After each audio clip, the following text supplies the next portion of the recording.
Sveiki! Atvykę į Vilnių! Miestą, kuriame yra 14 valstybinių ir nevalstybinių universitetų, 6 kolegijos ir beveik 600 studijų programų.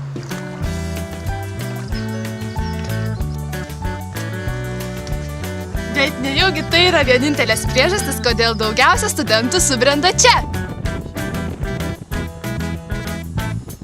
Iš pradžių man atrodė, kad čia bus kažkoks kaip New Yorkas, bet kai atvažiavau ir pamačiau, kad čia yra toks visai nedidelis tas Vilnius ir iš tikrųjų fainas, čia visi tokie skirtingi, iš tikrųjų įdomu. Daugiau gyvenimo, galbūt to pačio jaunimo. Pafilmuoja kas nors. Tai kadris toks. Norėjau, kad geriau rodytų televizorius. Man vien tas miestas, senamiestis, gatvės visas labai patrauklios buvo ir tiesiog tai buvo mano svajonių miestas ir tiek.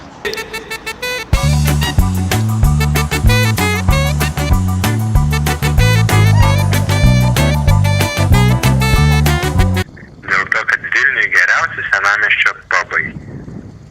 Į Vilnių įstojau todėl, kad tik tai Vilniui galim pamatyti pietaujančią Oksaną Pikul, važinėjančią Mercedes-Benz balta spalva mašina. Didesnė galimybė susirasti darbą. Nes tik Vilniuje yra daugiausiai vietų, kur galima pastudentauti. Aš visiškai nesigailiu, kad čia gyvenu, daug kam rekomenduočiau.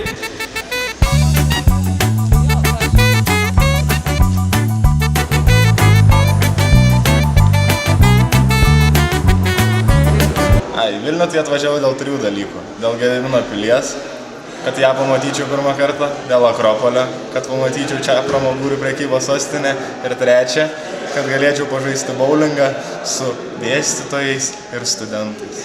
Nepaisant to, kad didelis miestas ir pilna pastatų namų, bet yra labai daug gamtos, dėl to aš šiandien ir vaikštau čia. Pirmą norėjau pamatyti, kaip atrodo trūlikai iš vidaus. Ir visų antra, močiutė manęs prašė, kad nupirkčiau dėl loto bilietuką. Galvojau, pasiseks. Dėja, nepasisekė. Nes aš labai norėjau patekti į mados reidą. Labai gerai. Labai graži sostinė. Susimojuosim Vilniui!